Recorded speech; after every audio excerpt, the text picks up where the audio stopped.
प्रिय छात्र छात्राओं, आज हम कक्षा 10वीं के सामाजिक विज्ञान विषय में अध्याय 21 वैश्वीकरण। तो वैश्वीकरण के हम क्वेश्चन आंसर और वैश्वीकरण को समझाते हुए आपको क्वेश्चन आंसरों के बारे में विस्तार से अध्ययन करवाएंगे। तो आप लगातार इन वीडियो को देखिए और अपने नोट्स तैयार कीजिए। देखिए कि महत्वपूर्ण बिंदु या महत्वपूर्ण तथ्य क्या है, वैश्वीकरण से क्या आशय है। तो वैश्वीकरण एक ऐसी प्रक्रिया है जिसके अंतर्गत सभी व्यापारिक क्रियाओं का अंतर्राष्ट्रीयकरण हो जाता है और वे एक इकाई के रूप में कार्य करती हैं। मतलब कि समस्त व्यापारिक क्रियाओं का क्या होता है, अंतर्राष्ट्रीयकरण।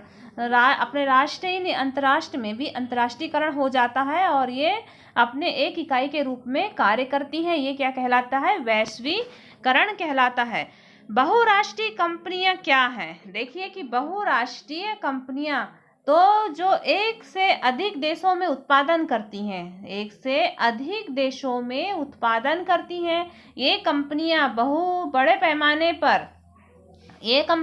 पैमाने पर उत्पादन करती हैं और उत्पादित वस्तुओं को अनेक देशों में बेचती हैं। इसे ही बहुराष्ट्रीय कंपनी कहा जाता है।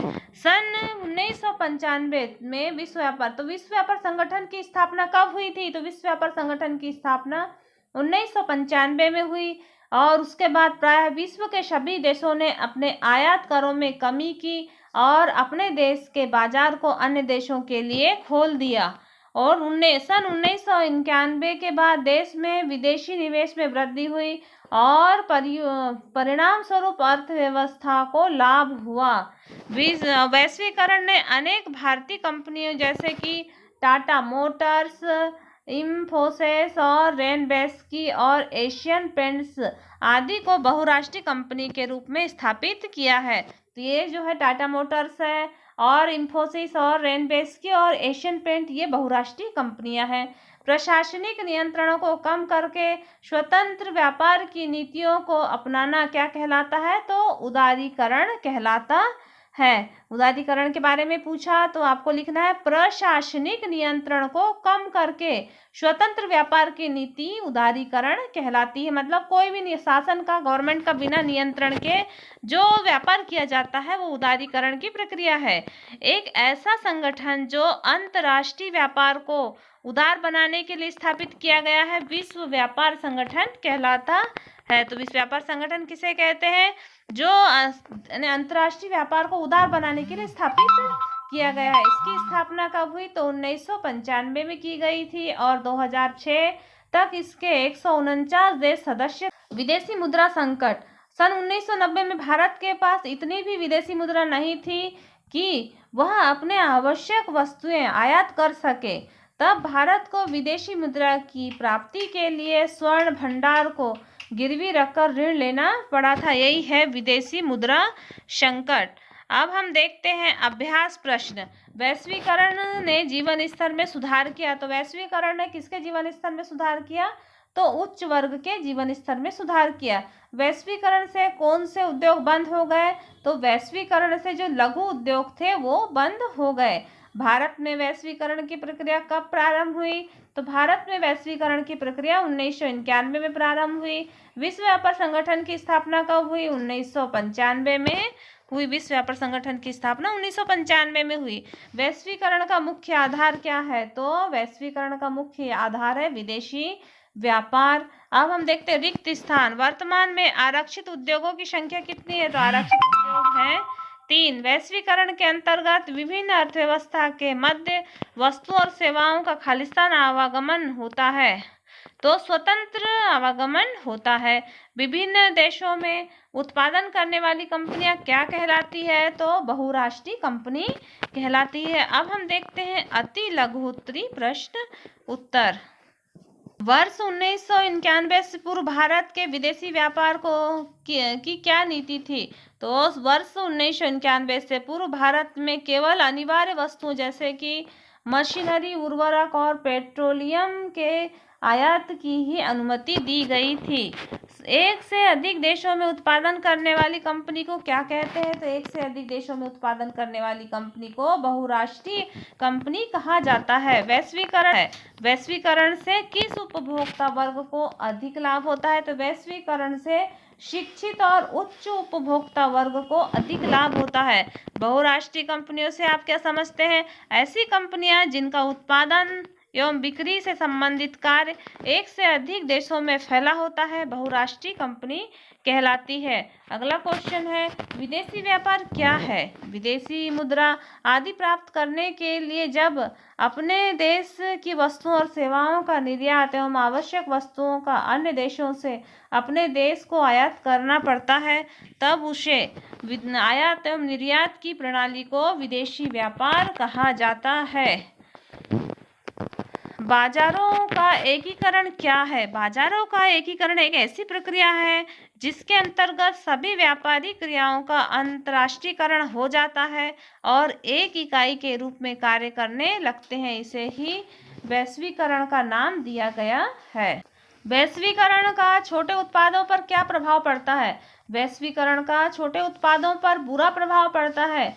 विदेशों से उत्पादित माल से प्रतियोगिता करने में छोटे उत्पाद सक्षम नहीं है। परिणाम स्वरूप अनेक छोटे उत्पादकों ने हार कर अपना काम बंद कर दिया। बैटरी, संधारित प्लास्टिक, खिलौने और टायर और डेयरी उत्पादों एवं खाद्य तेल के उद्योगों की स्थिति उत्पादित अत्यधिक मात्रा में खराब हो चुकी। जो छोटे उद्योग हैं वो समाप्त हो चुके। वैश्वीकरण से आप क्या समझते हैं? वैश्वीकरण की प्रक्रिया को प्रोत्साहित करने वाले कारकों की विवेचना कीजिए। तो वैश्वीकरण एक ऐसी प्रक्रिया है जिसके अंतर्गत सभी व्यापारिक क्रियाओं का अंतर्राष्ट्रीयकरण हो जाता है और वे एक इकाई के रूप में कार्य करने लगते हैं। देखिए, तकनीकी ज्ञान का विस्तार। पिछले 50 वर्षों में तकनीकी ज्ञान का तेजी से विकास हुआ है और परिवहन और प्रौद्योगिकी ने अब लंबी दूरी तक वस्तुओं को कम लागत पर भेजना असंभव बनाया और दूरसंचार सेवा, इंटरनेट, मोबाइल फोन, फैक्स आदि ने विश्व भर में एक दूसरे से संपर्क करने के कार्य को सरल बना दिया। संचार और उपग्रहों ने इन सुविधाओं का विस्तार कर क्रांतिकारी परिवर्तन कर दिए। परिणाम स्वरूप वैश्वीकरण का तेजी से विस्तार हुआ है। फिर आता है उदारीकरण की प्रक्रिया। सन 1970 एवं 1990 के दशक में अनेक ऐसे परिवर्तन हुए जिससे विदेशी व्यापार को उदार बनाने की प्रक्रिया प्रारंभ हो गई, जैसे सोवियत संघ का विघटन, यूरोप का आर्थिक एकीकरण, जापान का शक्तिशाली होना और कोरिया, सिंगापुर और हांगकांग जैसे देशों की आर्थिक प्रगति। फलतः विश्व के अनेक देशों में विश्व व्यापार को उदार बनाने पर सहमति हुई। इससे उदारीकरण की प्रक्रिया को बल मिला और सन 1995 में विश्व व्यापार संगठन की स्थापना के बाद विश्व के सभी देशों ने अपने आयात करों में कमी की और अपने देश के बाजार को अन्य देशों के लिए खोल दिया। फिर आता है अगला पॉइंट, प्रतियोगिता एवं बाजार का विस्तार। पिछले कुछ वर्षों में उपभोक्ताओं की आय में वृद्धि हुई। उपभोक्ता प्रवृत्ति, रुचि एवं आदतों में परिवर्तन आदि से वस्तुओं और सेवाओं की मांग में वृद्धि हुई।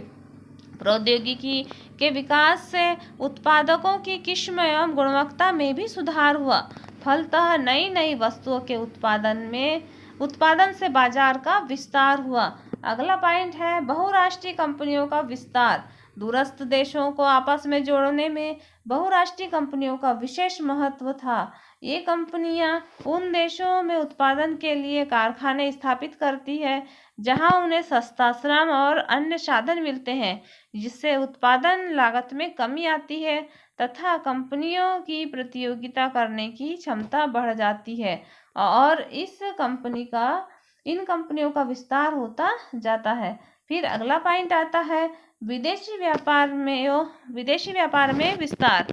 द्वितीय विश्व युद्ध के बाद प्राय सभी देशों में विदेशी व्यापार में वृद्धि हुई। विश्व बैंक और अंतर्राष्ट्रीय मुद्रा कोष जैसे अंतर्राष्ट्रीय संस्थाओं ने भी व्यापार के विस्तार में महत्वपूर्ण योगदान दिया। सन 1995 में विश्व व्यापार संगठन की स्थापना के बाद जो विश्व व्यापार में तेजी से वृद्धि हुई, सभी देशों में संरक्षण की नीति के स्थान पर स्वतंत्र और व्यापार की जुड़ी नीतियों को अपनाया। उपरोक्त कारणों से परिणाम स्वरूप वैश्वीकरण की प्रक्रिया में तेजी से विकास हुआ है। तो हमने वैश्वीकरण में के विकास के बारे में जाना। अब हम देखते हैं विदेशी व्यापार विभिन्न देशों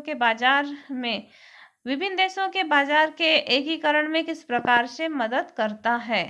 बढ़ते हुए विदेशी व्यापार के कारण विभिन्न देशों के बाजारों एवं उनमें बेची जाने वाली वस्तुओं में एकीकरण हुआ है। विदेशी व्यापार को बढ़ती हुई प्रवृत्ति ने अब विभिन्न देशों के बाजारों को बहुत निकट ला दिया है। उन्नत प्रौद्योगिकी ने इस निकटता में महत्वपूर्ण भूमिका अदा की है और संपूर्ण विश्व को एक बड़े गांव में बदल दिया है, जहां विभिन्न देशों के बाजार परस्पर जुड़कर एक इकाई के रूप में कार्य करते हैं। वैश्वीकरण बाजारों के एकीकरण में महत्वपूर्ण योगदान दे रहा है। वैश्वीकरण से आशय संपूर्ण विश्व का परस्पर सहयोग और समन्वय से है, एक बाजार के रूप में कार्य करने से है। वैश्वीकरण की प्रक्रिया के अंतर्गत वस्तुओं और सेवाओं के एक देश से दूसरे देश में जाने आने के अवरोध को समाप्त कर दिया है। इसे संपूर्ण विश्व में बाजार शक्तियां स्वतंत्र रूप से कार्य करने लगी हैं और वस्तुओं की कीमत सभी देशों में लगभग समान हो जाती है। इस प्रकार वैश्वीकरण के परिणाम स्वरूप भी संपूर्ण विश्व के बाजारों का एकीकरण हो जाता है। इस प्रकार विदेशी व्यापार विभिन्न देशों के बाजारों के एकीकरण में मदद करता है। अगला प्रश्न है, वैश्वीकरण के बाद भारत की आर्थिक स्थिति की व्याख्या कीजिए और वैश्वीकरण से उत्पन्न समस्याओं की विवेचना कीजिए। वैश्वीकरण के बाद भारत की आर्थिक स्थिति मजबूत हुई तथा उद्योग धंधों को लाभ हुआ और विश्व बैंक बाजार में हमारी पहुंच हो गई, परंतु भारतीय उत्पादकों ने बहुराष्ट्रीय कंपनियों का स्वरूप प्राप्त कर दिया और उपभोक्ताओं को अब विश्व स्तर पर वस्तुएं प्राप्त होने लगी। भारतीय अर्थव्यवस्था की विकास दर आज 9% से अधिक हो गई है। वैश्वीकरण से मजबूत अर्थव्यवस्था के साथ साथ विविध समस्याएं निम्नलिखित है। देखिए, छोटे उत्पादकों पर इसका विपरीत प्रभाव पड़ा। भारत के अनेक छोटे उत्पादकों पर वैश्वीकरण का बुरा प्रभाव पड़ा है। विदेशों में उत्पादित माल से प्रतियोगिता करने में छोटे उद्योग सक्षम नहीं है। परिणाम स्वरूप अनेक छोटे उद्योग या तो बंद हो गए हैं या बंद के कगार में हैं। बैटरी, प्लास्टिक और खिलौना, टायर, डेयरी उत्पादकों एवं खाद्य तेल के उद्योग की स्थिति अत्यंत खराब हो गई है। रोजगार की अनिश्चितता, वैश्वीकरण के कारण श्रमिक के जीवन पर व्यापक प्रभाव पड़ता है। पिछले प्रतियोगिता के कारण अधिकांश नियोक्ता इन दिनों श्रमिकों को रोजगार देने के लचीलापन पसंद करते हैं। इसका स्पष्ट अर्थ है कि श्रमिकों को रोजगार अब सुनिश्चित नहीं है। कारखानों के मालिक लागत को कम करने के उद्देश्य से श्रमिकों को अब अस्थायी रोजगार प्रदान करते हैं ताकि उन्हें वर्ष भर वेतन नहीं देना पड़े।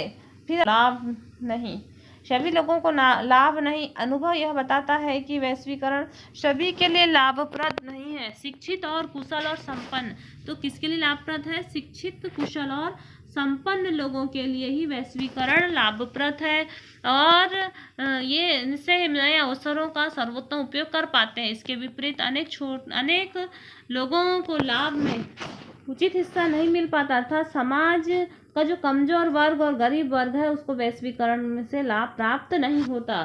फिर चौथा पॉइंट है, विकसित देशों का वर्चस्व। वैश्वीकरण की विश्व व्यापार संगठन के निर्देशानुसार क्रियान्वित किया जा रहा है, किंतु इस संगठन में विकसित देशों का वर्चस्व नहीं। नीतियों और कार्यक्रमों का समर्थन करके उनसे उन्हें लाभ प्राप्त होता है। श्रमिकों के लिए इन देशों ने अपने बाजार नहीं खोले हैं। इस प्रकार कृषि को दी जाने वाली सब्सिडी पर भी कोई निर्णय नहीं होता। क्षेत्रीय विषमताएं, वैश्वीकरण से क्षेत्रीय विषमताएं बढ़ती है। जिस प्रकार वैश्वीकरण से विकासशील देशों की तुलना में अधिक लाभ मिला है, उसी प्रकार देश के अंदर भी विकसित क्षेत्रों को पिछड़े क्षेत्रों की तुलना में अधिक लाभ प्राप्त होता है। इस प्रकार से वैश्वीकरण के लाभ सभी क्षेत्रों के लाभ को प्राप्त नहीं हो पाते। इस प्रकार से हमने वैश्वीकरण के क्वेश्चन आंसरों के बारे में अध्ययन किया। इसी प्रकार से आगे भी क्वेश्चन आंसर या किसी भी अध्याय का अध्ययन करने के लिए आप इस चैनल को सब्सक्राइब करें, लाइक करें, शेयर करें, बेल आइकन दबाएं ताकि जो भी वीडियो डाले जाए उसकी नोटिफिकेशन आप तक तुरंत पहुंच जाए। धन्यवाद।